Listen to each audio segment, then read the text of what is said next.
रिद्धी धाराशिव जिल्ह्यामध्ये परवा दुपारी 4 वाजल्यापासून संततधार सुरू आहे हं. आणि भूमपरांडा तालुक्यातील काही गावामध्ये अतिवृष्टी झाली होती आणि या अतिवृष्टीमध्ये असंख्य गावे हे पाण्यात वेढले गेलेले आहेत. 141 सॉरी माफ करा 131 लोक अडकले होते आणि हं. एनडीआरएफच्या टीमनं हेलिकॉप्टरच्या सहाय्याने त्यांना बाहेर काढलेलं आहे. काल खासदार ओमराजे निंबाळकर हे रात्री 8 वाजता परांडा तालुक्यातील गावामध्ये गेले आणि एक आजी आणि एका नातवाला त्यांनी रात्री 8 वाजता सुखरूप सुखरूप बाहेर काढलंय. एनडीआरएफ टीमच्या मदतीने त्याला सुखरूप बाहेर काढलेलं आहे.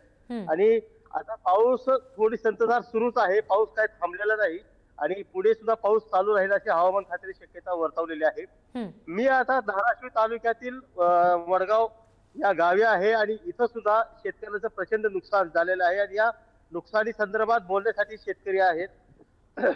काय सांगाल बाबा, काय नुकसान झालंय, किती नुकसान झालंय? शेतकऱ्याचं न भरून एवढं नुकसान झालेलं आहे येणार आणि एवढा मोठा पाऊस झाला की आज बघितलं तर सोयाबीनची परिस्थिती बघितली तर सोयाबीनला 1 रुपयाचं सुद्धा उत्पन्न निघणार नाही. तरी शासनाला एकच विनंती आहे की सरसकट पंचनामे न करता आर्थिक मदत द्यावी व संपूर्ण कर्जमाफी देऊन शेतकऱ्याच्या पाठीशी खंबीरपणे शासनाने उभं राहावे अशी शेतकऱ्याच्या ह्याच्यातून मागणी आहे. जिल्ह्यात 5.5 हेक्टर पेरा झालाय. जवळपास 30 लाख हेक्टरवर पिकं नष्ट झालेली आहेत. आपल्या भागात काय नुकसान झाले, कुठल्या पिकाचं नुकसान झाले, किती झाले? साहेब नुकसान म्हणायचंच नाही. तुम्ही जर बघितलं तर मसनवाटा झालाय. मसनवाट्याची जी विदारक परिस्थिती असते तीच परिस्थिती आज शेतकऱ्याची आहे. एक तर पहिल्यांदा पेरलं, पुन्हा दुबार पेरणी तर अतिवृष्टी झाली तर आता या ढगफुटी.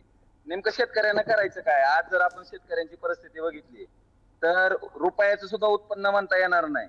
आज सरकारनं जो नियम लावलेला होता की 13,600 रुपये पर हेक्टरी, आज तो 13,600चा भाव तो 8,500 वर आणलाय आणि 8,500 वर आणून त्याची हेक्टरीची मर्यादा जी 3 हेक्टर होती ती 2 हेक्टर केली आणि त्याच्या पलीकडे जाऊन साहेब सगळ्यात महत्वाचं सांगायचं झालं तर 13,600 रुपये हेक्टरी जर म्हणलं तर एकरी तुमचा भाव किती पडतंय?